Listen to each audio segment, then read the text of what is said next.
Hey everybody, this is Mike.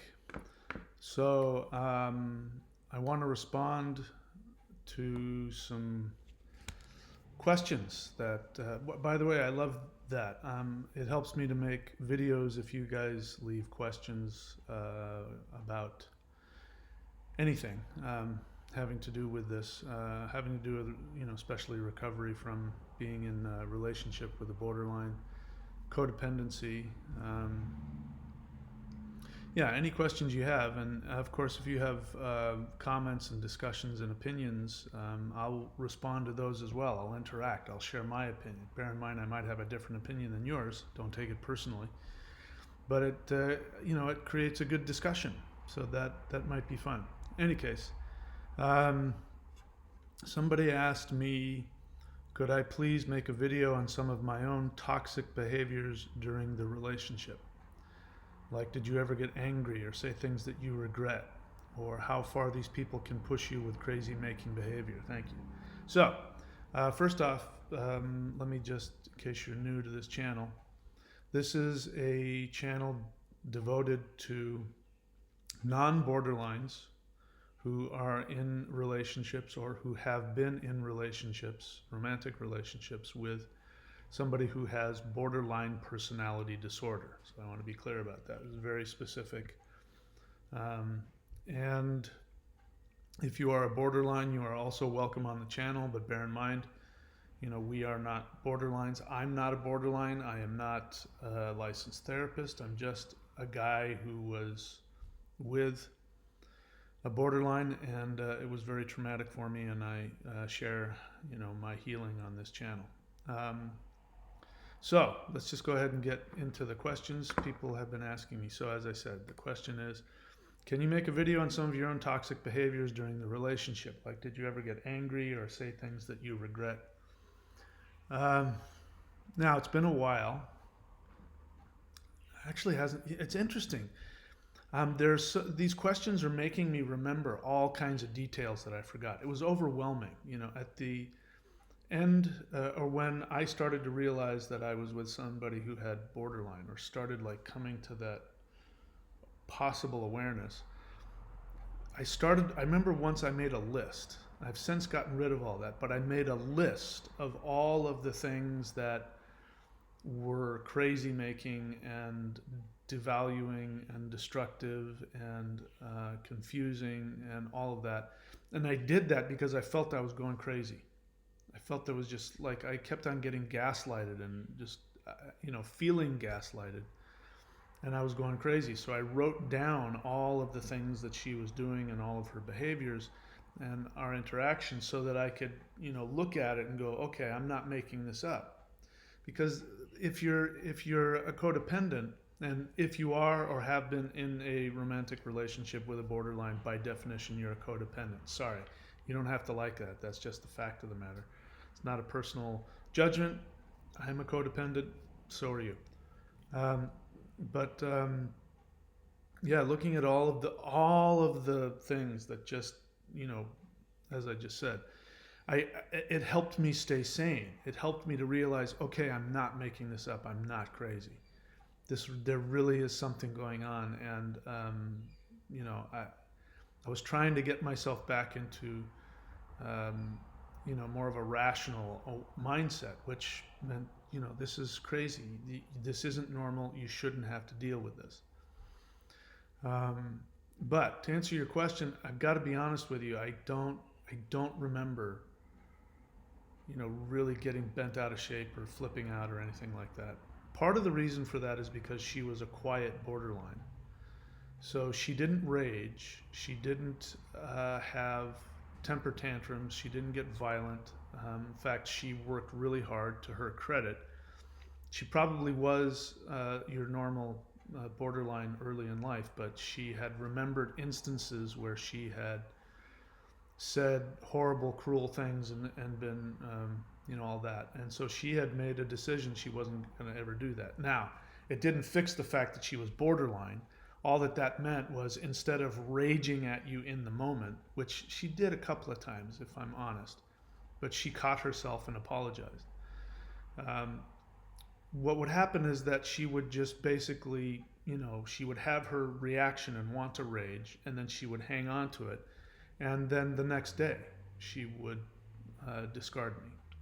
But she would do it with a calm voice, and she thought, like for instance, when she discarded me the last time, she started on the phone, and I could tell by the way that she was talking that she was getting ready to dump me. And I said, "Hang on, are you getting ready to dump me?"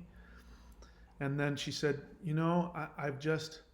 I've written all this down, and I spent all afternoon, because I was getting emotional, and I was interjecting, and I was saying, "Hang on, I never said that." So for me, that's as big as it would ever get. I would have emotions, like I am now. I'd say, "Listen, that's not what happened. I didn't say that. That's so unkind. You're hurting me so badly. Where are you coming up with this?" Now, from her perspective, that was me flying off in a rage. And this was one of the things that throughout our connection, I would say, "Listen, it's okay for me to have feelings. You have to let me have feelings. I'm not yelling at you. I'm not calling you names. I'm not getting violent with you. I'm just having feelings. That's human. You've got to let me have that." So from her perspective, that was a lot. And of course, if she had said or done something that was hurtful or was really strange, she might understandably have to say, hang on, can I can I respond here? And I go, "Okay, I'm sorry, I'll listen." But that to me is normal. That's what happens when people have feelings. Now, that sounds like I might be justifying a rage. To be honest with you, I know the difference. And the reason why I'm making this distinction was because during my marriage, which I got divorced in 2013. I packed up my Jeep and left my big 2-story house. That's a whole other story. In my marriage, which is not to the borderline, just to be clear, that was something else. She had borderline tendencies, but she definitely wasn't borderline. During that marriage, we fought, and there were times that I got angry. There were times that I did things like punched pillows, and we had the kind of fights where I would block her from running away from me, like I'd block the doorway to whatever. And when that marriage was over, and we were going to therapy that whole time and everything like that. I mean, don't get me wrong. I never physically attacked anybody or anything like that. But yeah, I'm the kind of guy, if I lose my temper, I'm probably the last person you want to be around. Just because I can be intimidating. But I've taken a vow of non-violence. I took that vow, a long time ago. So, I don't do that. In any case, the end of that marriage, those fights were just so unpleasant, and I just made the decision that it's just not worth it to get that worked up anymore. So I don't. So when I was with my borderline ex, and we wouldn't get into fights. She would just announce to me in in this very calm pseudo-spiritual voice, how horrible I was and how she had to break off all contact, and and I would just be floored. But I never did any of that. I never, I'm so aware of that, and I'm so aware of, I'm actually, if I'm with, if I'm with women, sometimes they can say, you're not going to break me, because I'm really very gentle. I'm maybe a little overboard on that. I give myself the right to have my feelings. And so sometimes I'll have a lot of feeling about what I'm talking about. And, sometimes you have to say, hang on, let me, the normal stuff. But I never really did that. So if you're asking me, did she push me to be abusive or to be, anything like that? I honestly can't remember that ever happening. That's just not me. I've made a decision to never ever let that happen. I've been in therapy a long time. I've been in group therapy a long time, and I've come to find out, that when I have a lot of feelings and when I am, um, feel like somebody's coming after me and I'm defending myself and I think I'm sharing my feelings, a lot of times people get frightened. So I've come to understand that I have a very powerful presence and that I can be really intimidating and frightening and all that. And when all I think I'm doing is just sharing my feelings. And so I've come to learn that I have to tone it down. So I had already learned that by the time I had met her. But had she been the normal kind of, well, I don't know what normal is. Had she been the rageful kind of borderline, it wouldn't have lasted. I mean, if there was times in the very beginning where she got really hurt and offended for something, that was nothing, and she had the sense to talk to, had she been like that the whole time, we'd be okay. There was a couple times that she really wanted to, I could tell she really wanted to flip out and she wasn't. Now, had she been one of those that had flipped out early on, I don't do well with that. I somebody yells at me or gets violent with me or gets in any way threatening like that, it's over. That's it. You're done. I won't put up with that. So that was why it worked. Why my codependence and her borderline worked is because she was a quiet borderline, which made me want to be even more of a caretaker, want to be more of a hero. So, what you guys are asking, probably your dynamic was different. Um, if you're in it and somebody's yelling and screaming and throwing things and, doing really horrible things like cheating on you right in front of you and, whatever else, then I can imagine, that it may have provoked you into a lot of, as you say, shitty things. But I can honestly say there's really, one here, did you ever get angry or say things that you regret? I didn't do that. I never attacked her, as much as I wanted to, even at the very end when she was it was just so hypocritical and so ironic. That the reason why, her stated reason why the last time that she ended it with me was because she what had happened is we had one of those hoovering. She hoovered me back in on, and I was like crying in her arms saying, please don't reject me during the holidays. I couldn't take it. And I'm all alone in this country. I don't have any friends. I don't know anybody. And I was just at my most vulnerable. And we started talking about her upcoming session with the therapist that she had agreed to go see. And she had gone back and forth between being, yeah, I think I have borderline and I really want to get better. And then we were having one of these moments and it was like this pillow talk and we were talking to each other and she was talking about, I don't know if I should trust my intuition. And I had repeated something that we had talked about earlier. And I said, yeah, sometimes borderlines have magical thinking. And so I'm like that too. Sometimes I have to not trust my intuition. All she heard was magical thinking. And I saw it in her eyes and she went, oh, yeah, right. And being the quiet borderline that she is, she didn't respond in that moment.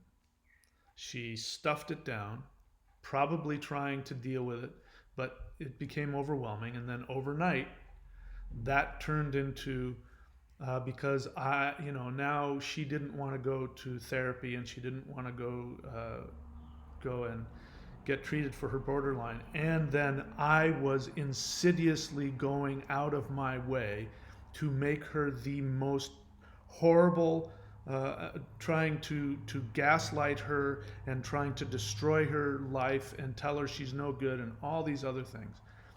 Now, while all that was going on and she was destroying me Christmas Day on the phone, while all that is going on, I could have just like launched in and said, see, you're totally a borderline and you're this, but I had enough wherewithal to just know, that any personal attacks or anything like that wasn't going to be helpful. What I did do is I shared my feelings and I told her how hurt I was, and I that how confusing it was to me that she had was telling me that she loved me and was wiping my tears and offering to give me her car and let me stay with her and all these other amazing things that sound like we're going to be best of friends forever. That she went from that to she can't have anything to do with me, and I said, don't you see how strange that is? I didn't ever at any point even in that say, see, you are borderline, that proves you're borderline. I didn't do any of that. So to answer your question, I guess to my credit, I had enough wherewithal to not attack her when she was regressed and to do my best to just talk about my feelings. Of course, that doesn't mean anything to a borderline when they're regressed. Um, so, she didn't hear any of that. And then then for the first time, she got really abusive. For the first time that we had been together, she started saying things like, I was just scraping the barrel with you, and I was just pretending to care, and you were just so pathetic, and I didn't want to, I was just to have you go away and not deal with it, and I don't, and saying really horrible, cruel things, and that's when it really hit me, and that was what did it. When I really saw the true face behind the false, I've got it together and I'm just sharing my feelings and I can't do this anymore and I can't be with you, and why are you getting so upset? What was one of the funniest things she ever said to me was when she was doing this, and I was getting emotional because she was dumping me, and she's like, oh my God, you're so full on.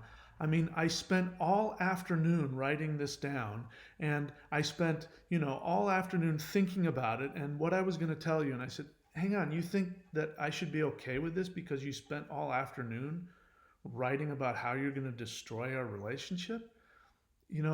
And she honestly wanted to be like, she wanted, because she wasn't angry and because she had written it out and thought it through and come up with, even though the reasons were total bullshit, she had come up with all of these, reasons in her mind why it wasn't going to work, and that I should just be okay with that. Like, gosh, I'm not angry with you. Why are you getting so upset? And it would have been funny at the time if it wasn't so painful. But anyway, so to answer your question, I didn't have to go through that in that relationship. There were things in my marriage that I regret, which, I got into all those knockdown, drag out fights, like I said, standing in front of the doorway and blocking her from, punching pillows, yelling and screaming, those kinds of things. So I do have some regrets in my marriage, and that was enough to make sure that I never do that in person. And again, had she been a rageful borderline, I wouldn't have lasted more than probably a week at best, because I don't react well to that. I'm the last person you ever want to get that. That's And so anyway, it wouldn't have worked. So to answer your question, no, I don't have any of that. What I regret is just continuously throwing away my own self-protective boundaries and continuing to interact with somebody who had already proven herself to be unreliable, and to listen to my own fantasies and allow myself to be pulled in and hoovered back in, and continuously just being there for her all the time. Yeah. The worst thing that I did, which again I don't have any regrets over, but the worst thing that I did was, there were times when it was just when I just withdrew. Maybe I was mopey, or maybe I was just angry or tired or whatever, and instead of getting angry, I was maybe just silent. Being who I am, because I'm intense, that probably came off like I was one of those quiet ragers. It may have come off like that, but under the circumstances, I think I think I did pretty well. Um, let's see, what else? So you guys are talking with each other, so I answered that question. Somebody else asked, um, has my, what would I do? What would I do if my borderline ex contacted me and tried to hoover me? What would I say? And I had to get honest because since it hasn't happened, I don't know. So I said, I don't know. I've gone no contact. And so, hopefully I never have to work that out. And I think that's an important lesson there. When I decided to go no contact, I meant it. And maybe some of us, when we say we're going no contact, we leave little openings here. And to be honest, there were times when I went back into my phone and unblocked her number. That didn't last very long. After a couple of days of doing that, I thought that's really stupid. And I went back and blocked her phone number. I blocked her Facebook. I blocked email. I have a very strong internet presence with both of my channels, so I suppose if she truly wanted to, she could find me. But if she did try and contact me, I don't know. And my point is that I was so dead serious about going no contact that I think that sent a message. The thing is, borderlines are very intuitive. And if they hoover you back, it's because they really do have that psychic ability. And bear in mind, borderlines, half the time you think you're psychic, you're not. Just want to be clear. But the times that you are, you really are. And they know when you've got a sense of self back and if you're available. I'm pretty certain that there's a good chance she might even be aware of this channel and have seen it. And so she's got to know that there's nothing left. There's nothing left in me that she can feed off of. She's got to know that if she were to contact me, that I would probably just, read her the riot act about, do you realize what you did? And, if she's not in any kind of therapy, she wouldn't be capable of owning any of it. And you know how they are. They want to defend themselves and they're the victim and you don't understand. And, they can't handle that. They're not interested in that. So when you do get really strong, they're not going to come back. That's my belief.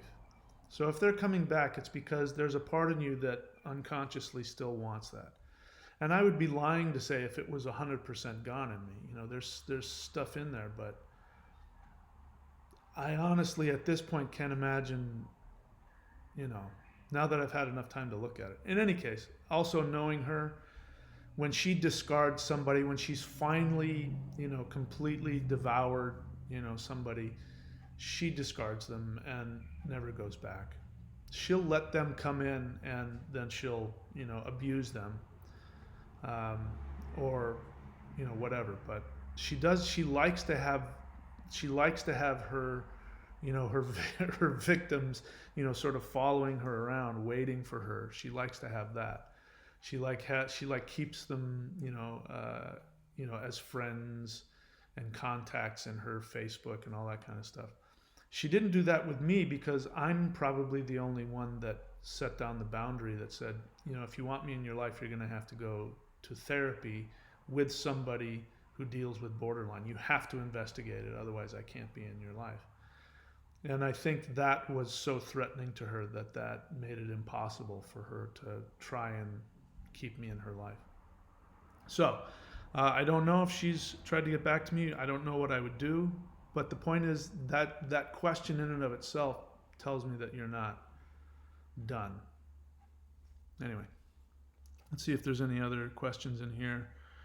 How does one remove the need to check up on their ex borderline? Okay, so let's take a look at that. You can't remove the need. That's denial of your codependence. The whole idea of accepting that you're a codependent is that you have this addiction. you're not going to make the addiction go away. You can't remove the addiction, at least not in the beginning.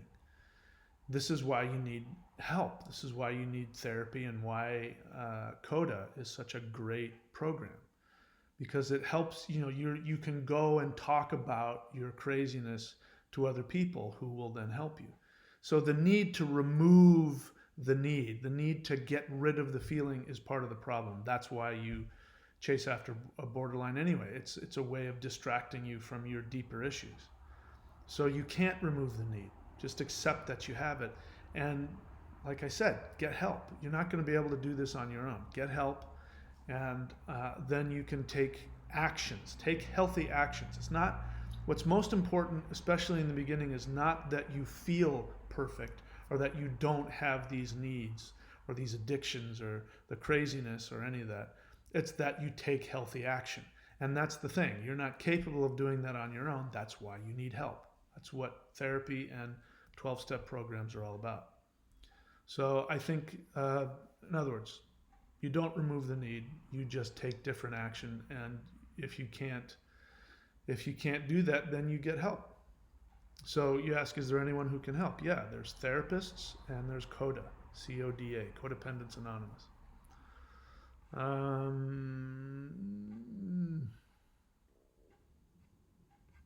See what else.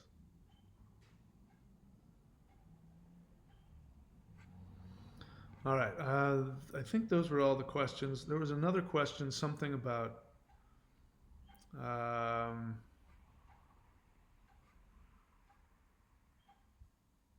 Anyway, I'm not finding the question I was looking for. Okay, so that's it. That was really kind of what I wanted to focus on there, and I can't even remember what the original question was. But anyway, you guys seem to like me just going off on tangents. So here's another one for you. All right. So thanks again, and continue to ask questions and continue to leave comments. And I think this discussion is really helpful, and I'll continue to share my experience with you. And again, my main goal here is for non-borderlines who, again, you're a codependent, whether you want to admit it or not. My goal here is that for non-borderline, the partners of borderlines, is for you to become aware of how crazy it is, and that you're not alone, and that it's hopeless. If you can become conscious that it's hopeless, that they will never ever get to where you want them to be. If you can accept that reality, then that will, in my experience anyway, will give you the strength to then take the actions to do what you need to do to end it, and to go no contact, and to be really firm about that. And as I said, it's been 6 months, 5 months, January, February, March, April, May. Been 5 months, because January 1st was when I started making this channel, like the day that it finally, everything came crashing down. And actually, that's not true. I made it the day that I went, after being discarded for a week and told not to contact her. Of course, they don't really mean that, right? And I did contact her, and I said, I just need to talk to you. I can't get any closure here. It's just not making any sense. That was when the veil was lifted, and I saw her. I believe that I saw her in her true state. So that's something to know, that during the whole relationship, even if you're married to somebody, you're not seeing what they really are. If they're true borderlines, talking somebody who's got hardcore borderline personality disorder, you're never really going to see them at their honest self. And I think I did, because she thought she was just going to talk to me on the phone, even though I had said, I need to come see you. And she said, okay, when? And I said, okay, I'm coming over now. And for some reason in her foggy brain, she heard me say, I'm going to call you. But that's not what I said. And when I knocked on her door and she, let me in, I saw somebody with no protection, like no psychic protection at all. I was seeing her as she was, and she looked like a frightened deer. I mean, she just looked so afraid and so vulnerable. And there was no recognition in her eyes. There was nothing but fear in her eyes when she looked at me. And it wasn't like I was angry or anything. I mean, I was just, wanted to talk. And she was incapable of having any kind of interaction with me at that moment. And it's because I'm certain now she hadn't put herself together. She hadn't, put on whatever facade she needed to put on. She didn't have any of that. And what I saw was somebody who was absolutely, totally incapable of any personal interaction and any capability of listening and responding. And, she ended up screaming and yelling and running, back into the house, I can't do this, yeah, and running into the house.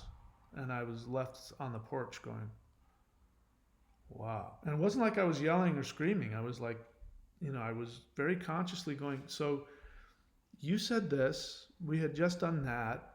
And I mean, can you understand how it's hard for me to, and she just, even that was too much for her. And she flipped out. And that's when I saw what I had been dealing with the whole time. That was one of the most helpful experiences, because I walked away from that going, everything I thought was happening wasn't happening. I'm feeling insane and crazy for no reason. I was under the impression that I was having a connection and a history, and creating a connection and a history with somebody. And she was just, had some emotional problems. And it then dawned on me, no, this is somebody who's mentally ill. And whatever you thought was going on wasn't going on. And that was really helpful for me. And then it was a lot easier for me after that to pick myself up and put myself back together. So anyway, that's it for me. Again, I don't really remember what I was talking about, but there it is. I'll talk to you guys soon.